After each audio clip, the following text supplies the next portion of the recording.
Hey everybody, I'm Michael Monaco. And I'm Bobby Salveson, and we are the Hazmat Guys, bringing you the knowledge and insight to make your job a little bit easier and safer. But before today's show, let's listen to our sponsors. Hey guys, did you know that CBRNE Convergence is heading back to Orlando from the 6th to the 8th of November 2018, bringing you 3 days of workshops, lectures, and interactive sessions delivered by speakers from around the world on the latest issues and approaches to CBRNE and Hazmat. This year's pre-conference workshop is on mass fatalities, a must for first responders. To register for the visits, go to cbrneworld.com/convergence2018. Hey guys, you've heard us talk about Dahlgren Decon and its effectiveness on fentanyl, chemical warfare agents, and ticks and TIMs. Firstline Technology has launched a new Decon field guide app for your iPhone and Android device. It has a complete threat library and explains Dahlgren Decon functionality against bulk contamination and contaminated surfaces. It also has complete instructions for mixing and applying Dahlgren Decon, as well as reactivity concerns, suggested ratios, and dwell times. Download today on the Apple App Store and coming soon to Android. Hey everybody, we have a great episode coming up today, but before we start the show, we want to share some exciting news from the Hazmat Guys. As some of you may know, we have been working on a hazmat drill book for quite some time, and we're pleased to announce that it is finally available on Amazon. This book was written by contributors from the hazmat community based all around the United States, and we think it will provide a ton of value for both you and your department. The title of the book is The National Emergency Response Hazmat Drills, 50 Drills to Improve Your Team, better known as NERD. No, this was not a mistake. Anyway, the goal of the book has been to help the hazmat community, and we hope that you'll take a moment to check it out and share it. We have the link in the show notes, and if you have a moment, please leave us a positive review in Amazon. We'd be very grateful. We wanted to get NERD on the bestseller list and give more exposure to our community. Again, the book is called National Emergency Response Hazmat Drills, 50 Drills to Improve Your Team, and there's both a paperback and Kindle version available. Thank you, everybody. Now let's get into the show. Hey everybody, and welcome back to another episode of the Hazmat Guys. Today we are doing a hot wash. It is a hot wash that we have been meaning to do for, 3 years now? We've been trying to get this one. It's so I have with me today is going to be an interview with Bob Casiagno. Did I say that right? Because I always mutilate your name. Close enough, Coschignano. Close. Also, always and lovably known as Kosh. So let's pretty much dive right into it. It has been, I would say, probably a good 2 or 3 years since I heard the story. So I will be, for those of you who know what my memory is like, I will be essentially looking at this from completely not knowing what's going on.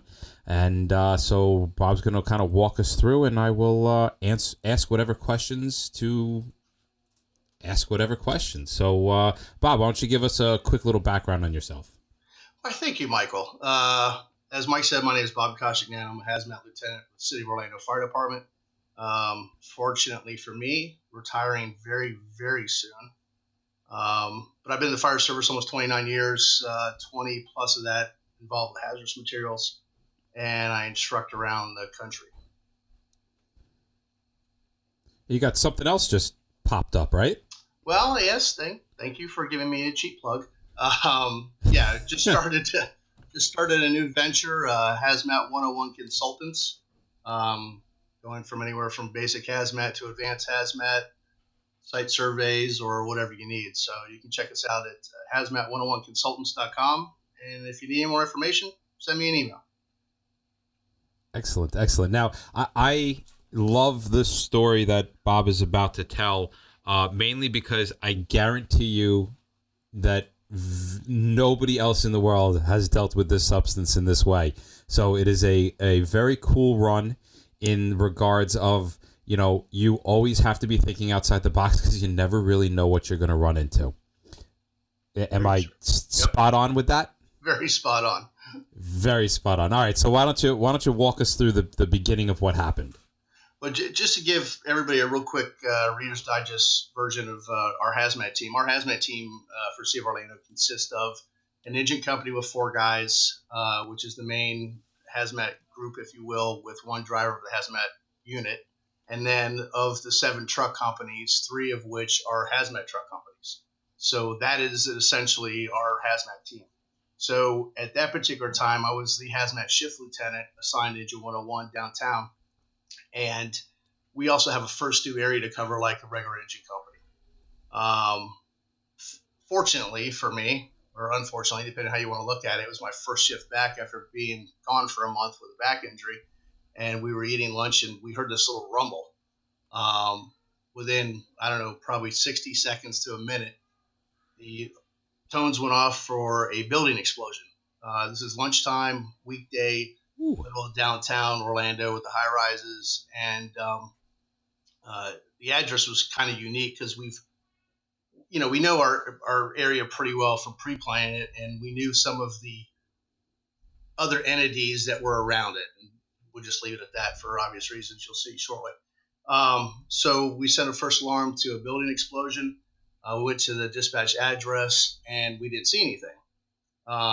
Doing my 360 of that building, like you should do, I came around the building behind it and saw that whole back wall blown out. So that would be the Charlie side of the building to the rear of the address, if that makes sense. So basically the street behind us.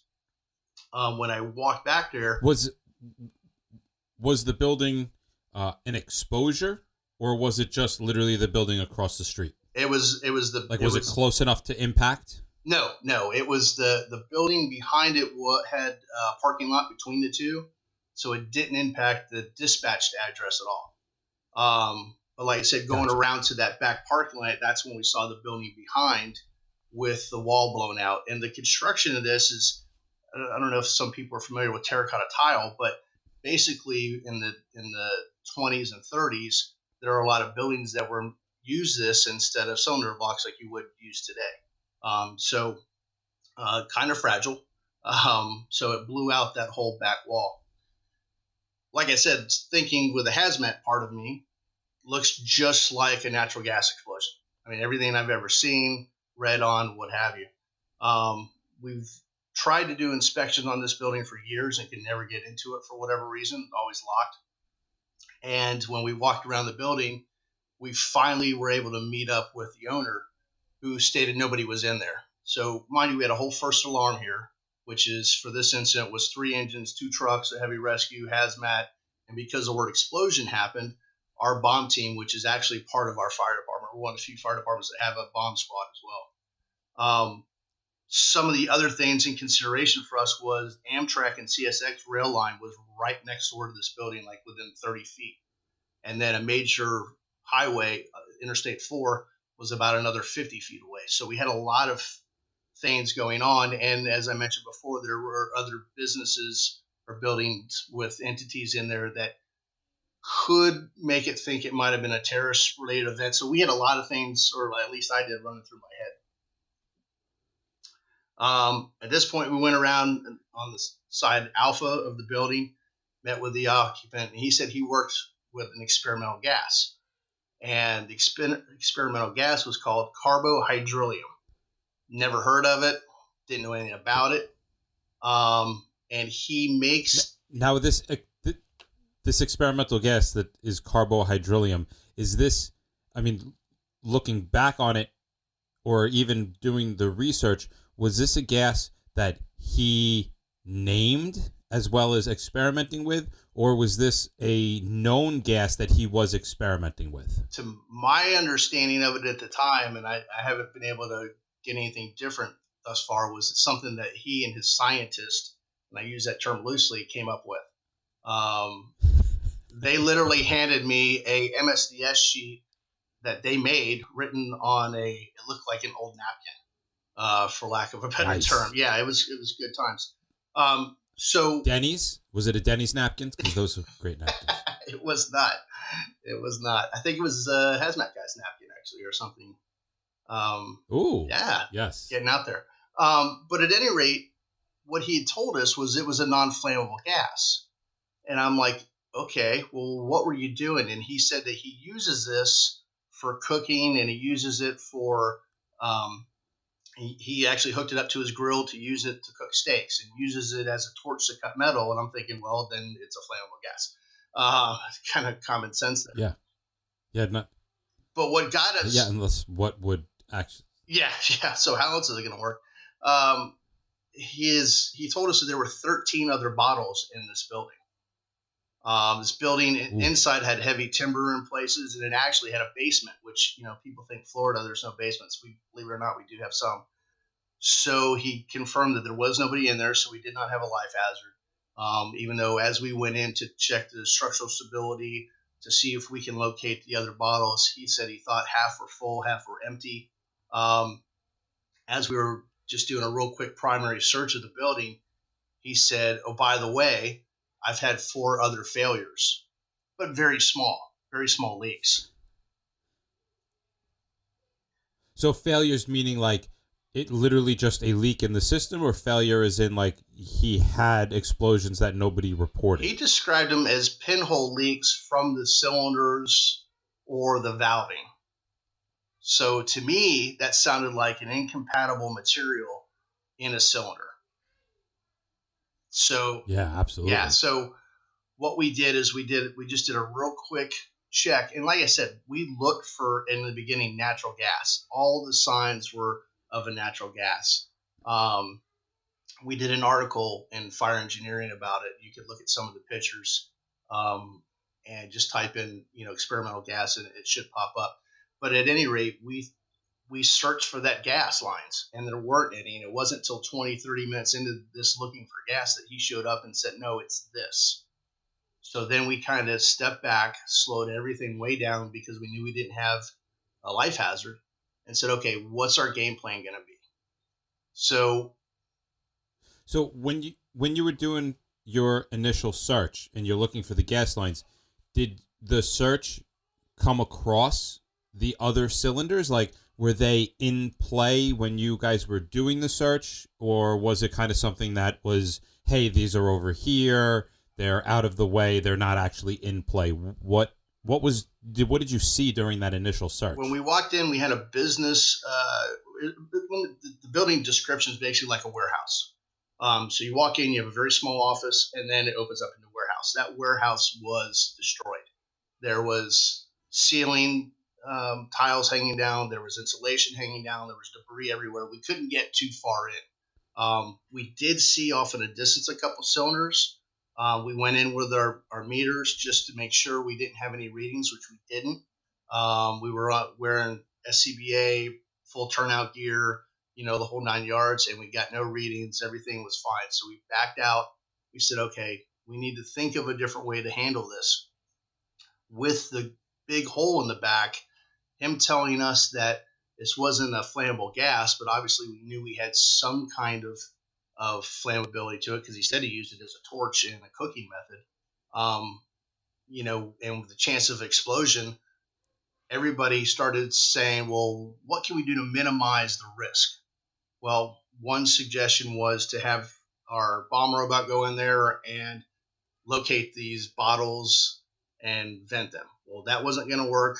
We got dismissed right away because there's no way that was going to go over all the debris. The second was to put a bomb tech, and the reason for the whole bomb thing was because of an explosion and because these bottles got rocketed through this 50,000 square foot warehouse, that it could have others that are just ready, slightly moved to explode. But again, yep. So based upon the idea, so just to wrap my head around what the thought process was, you have kind of this weird unknown gas that you don't know the chemical physical properties of, that you don't know how it reacts. You have more product in a cylinder, and those cylinders have met some kind of mechanism of injury. Right. So that kind of led you to the idea of, because I think there might be some people out there who would go, all right, well, it's just a cylinder. Walk up to the cylinder and see if it's freaking leaking. But with all those other unknowns at the time, you're really thinking, listen, we don't understand what caused the initial explosion. We don't know what could cause another one of these things to explode. So you really did treat it like an improvised explosive. Oh, device. absolutely. Absolutely, we did. And that's why we started with the robot first and then the bomb technician, and even going as far as, do we need to put him in some type of hazmat level protection underneath his bomb suit? And based on what we saw, what we weren't getting on our detection devices, we didn't feel the need for that. And then we also realized, hey, listen, this guy's going to have 100 pounds of extra stuff on, limited visibility and movement, and we're asking him to try and crawl over debris that is just rocketed through, no pun intended, this whole place. It's going to put him probably at more danger for getting hurt just by tripping and falling than from anything else. So the third and final decision was that we needed to dress up 2 guys, bunker gear and SCBA, air monitors, and stretch a fog line. We used an unmanned monitor into the building, get everything set up, and then what we would do, we were able to get the robot into a pretty good position where we could see via the camera and we could hear via the microphone when the gas was done leaking. So the thought process was this: we're going to set up our air monitors inside the building. Once we come across each tank, because we can't just leave it here, I've got the railroad shut down, I've got a major interstate that I might have to shut down. It's the middle of the day, and there's a bunch of, we'll just say, law enforcement entities running around thinking it was something else because of close proximity to their location. We got to get a handle on this and kind of get it under control as quick as possible. So the best thing that we could come up with was drag an unmanned monitor in there. Each bottle we find, gently crack it open, turn the monitor on. We've got a big gaping hole that we can vent these fumes or vapors out through it, and we'll do air monitoring at the same time. When we hear the gas is leaked out, we'll go in, shut the air monitor down, shut the water monitor down. In this case, it was a ram nozzle, and we'll bring the nozzle over to the next tank, and we'll systematically do this over the debris and around and mark each tank as we go. When we cracked the valve, we were getting, before we used the hydraulic ventilation, we were getting 78% LEL. FLIR, a global leader in CBRE and detection, announces a new version of the Identifinder R200 spectroscopic personal radiation detector that now detects and identifies neutrons in addition to gamma radiation. Neutrons penetrate material and travel far greater distances than any other form of radiation. A neutron detector has a better opportunity of detecting neutrons before any other associated type of radiation. This capacity provides an early warning to malicious material and provides a vital situational awareness to the user. This ruggedized, pager-sized detector can be mounted in a vehicle or worn for 24/7 radiation monitoring. While being worn, the Identifinder R200GN operates like a personal radiation detector, alarming when radiological hazards are detected. Responders can also use this device to perform isotope identification to help make safe and informed decisions. The Identifinder R200GN enables responders to determine whether a detection is a true threat or something a little more benign in nature. The R200GN uses the same Identifinder interface that responders have come to know, making it a seamless addition to the response toolkit. Find out more about the FLIR Identifinder R200GN by visiting www.flir.com/R200. Did that hang around? I think, I walk in, I have an unknown gas. I have some questions that I would have about that gas that I would want answered, like, is it going to rise? Is it going to sink? How did you guys establish or determine some of those properties to be like, okay, yeah, this is, if I open it with a hose line, I will be able to vent it? Or was that just kind of one of those, we don't really know, this is the best option, let's see what happens when we do it? What your last statement was exactly correct. We don't really know. This is the best option. And just to step back for a second, when one of my firemen was asked, why are you putting earplugs in? He half jokingly said, I don't want to hear myself blow up. Luckily, he didn't tell me that until after the incident, because I was already a little bit nervous. But at any rate, once we it was a little nerve-wracking. Once we started flowing the water, the LEL dropped down to 3%. So we knew our tactic was working. And again, we exited the building. The guys in the bomb truck that were watching via the robot and listening could hear when the gas was gone. We'd go back in, turn the bottle off, move it to the next one until we had all 13 bottles. And this incident took 6.5, almost 7 hours to systematically go through and drag and do all this stuff. One of the reasons why I love this story, and I think it's extremely underappreciated, is the fact that so much of the time we know the chemical physical properties of the stuff that we're dealing with. So it's very easy to come up with a decision. All right, listen, it's acetylene, right? So we're going to take that cylinder. We're just going to let it vent because what the hell, it's not going to pool up anywhere. It's propane, so we got to burn it off because we know it's going to drop. But the fact that you guys had an absolute unknown, other than the fact that something exploded, it has the potential to flame up, to combust, and you said, okay, let's try this, and knowing the chemical physical properties of other things and pulling on your prior experience, you were able to say, let's set up this, and if it is actually heavier than air, or if it is water reactive, or if it's going to do this, then we'll be able to at least know that information and we are prepared for it.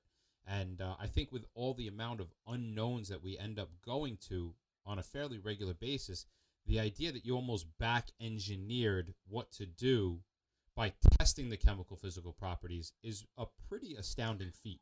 It literally was, this is what we got left. I mean, because we didn't have a safety data sheet. We didn't have a chemical formula to deal with. And this was 13 case-sized cylinders at 2,000 PSI. So. All right. So what ended up being hydrocarbonium, whatever? Like, what was it? And why did anybody ever find out why those cylinders ended up? So there's a couple of different theories. We haven't really actually got down to it, but the carbohydrolium, and one other side note to this, we got a call from a local restaurant that saw this on the news and said, hey, we've got one of these tanks we used to cook with that was sold to us. Can you guys come get it? We're like, nah, we're a little busy right now. I would suggest you take it outside. And yeah. So, and just something too, just keep in mind the mayors there, law enforcement, other black SUVs show up. Everybody was, the level was pretty high at that point. But basically what this is he uses it, like I said, for cooking. It's supposed to be a green fuel, if you will. And he uses it for those such things. I mean, he was using the tank that actually ruptured was next to what looked like an acetylene pack, because he used it to cut different metals with. So wow. So it was, I mean, he was legitimately making a gas. Like it was not just some kind of crazy guy, but there was some legitimacy. Oh, absolutely. Yeah. He's got videos of it, but when they tested it, it ended up coming out 60% hydrogen, 35% carbon monoxide, 1 to 2% carbon dioxide, and small amounts of trace gases. And basically what this mixture, it ended up having a flammable range of 7.6% to 63.4%. So it had a real wide range. And he used this by using an electric arc from a welder underwater, resulting in the gas. And then, he did some other processes to where he trapped the gas and then pushed it into, these cylinders. It's also in other places, some people might hear it as aqua fuel. There was an incident that happened in Largo, Florida, that took place, and no one was present in the building, but they had a small little incident there as well. But this tank, and if anybody wants to see the article, ours is a sub-article of the actual incident, and there's another article that was written by a good friend of mine, Toby Bevilacqua and Rick Stilt. They did more of an in-depth on dangers of experimental fuels. And this incident is in there, and that's a fire engineering dated December 1st of 14. Yeah, so if you want to see the pictures of the inside of the building, see the picture of the tank that actually blew apart, because you'll see the cylinder actually just filleted open. And the idea, And you said there was a the thought is that because of the way it had water involved in it and that tank wasn't designed for it, there's some that suggest that eventually was rusting from the inside out. But that's never been confirmed. So, I can't say that was the definitive reason why it let loose. Well, what strikes out at me is the you said it contained hydrogen, which would make sense if you were arc welding underwater. You would break apart the hydrogen, and there's a really interesting phenomenon that happens when you compress hydrogen in steel tanks. The hydrogen gas itself is actually so small that it can get in between the steel molecules, the molecules of the metal, and over time actually causes them to become brittle and weak. And you can have a catastrophic failure of a cylinder that's containing compressed hydrogen in it. I don't know if that's a possibility. If he wasn't using a tank that was specifically designed to hold hydrogen, like you said before, you thought maybe Right. incompatible materials. It is entirely possible, especially with those pinhole leaks that he said, "Oh, I had other failures previously." That's kind of exactly what would happen: is you would develop pinhole leaks. And then Right, exactly. And there were in that article, there were, I think they list 3 other incidents where this happened, and it is exactly that. It's hydrogen gas in a carbon steel container or cylinder, and the incompatibilities of that. But yeah, it was an interesting day. Like I said, it took 6.5 hours for us to clear every bottle. As I said, it was my first day back from being off duty for a month with back injury, and I really wasn't relishing the thought of wearing all that stuff for that long of a time. But you do what you got to do, and fortunately it worked out. But some of the lessons learned from this, because in the article we wrote the lessons learned for this, but you got to make sure that safety is number one for the personnel and the public. I mean, this, like I said, this is downtown Orlando. There's 200,000 people in and out downtown all day long, major interstate, major rail line within feet. So there was a strong pressure to get the rail open, to not shut down I-4. And, luckily I had a great commander, District Chief Brian Davis. He listened to us. He believed, he trusted us from our experience of what we know how to do. And he let us do our thing, and he kept the people off our backs. So, big kudos to him. And the interagency cooperation, because as I mentioned, there was local people there for law enforcement, and we'll just leave it at that really were nervous, but they worked very well keeping everybody back. The local agencies that were there, and we gained as much intel as we could from this guy. Since there's no life safety issue, slow down. Let's take a step back, take a deep breath, and let's just try to figure this out. We don't need to spend 12 hours trying to figure something out, but let's try to slow it down. And rotating crews as much as we can. And it was one of those unique calls, that you just don't think about. Yeah, that's definitely. It's funny. I was sitting in a rig with somebody one day, and he goes, never in a million years did I think when I signed up for this job I would be doing stuff like that. Like Right. this, whatever the run was. And I turned to him, I went, isn't it crazy that you say that, and yet you had a career in which you said that multiple times? Right. And what I think one of the last things too, that there was some discussion by others that said, well, there's no life hazard. It's a federal thing. Well, it's not a federal thing because no federal laws that we knew of at the time were broken. So, it's kind of the hot potato. They don't want to touch it. It's an environmental thing. Well, nothing's leaking right now, and nothing went into water, sewer, whatever. So it's not an environmental thing. So whose problem is it? In my mind, it was a life safety issue still, because one of these that got rocketed through the building could still potentially let loose. So it's still our problem. And that's the way I looked at it. And that's the way, we addressed it.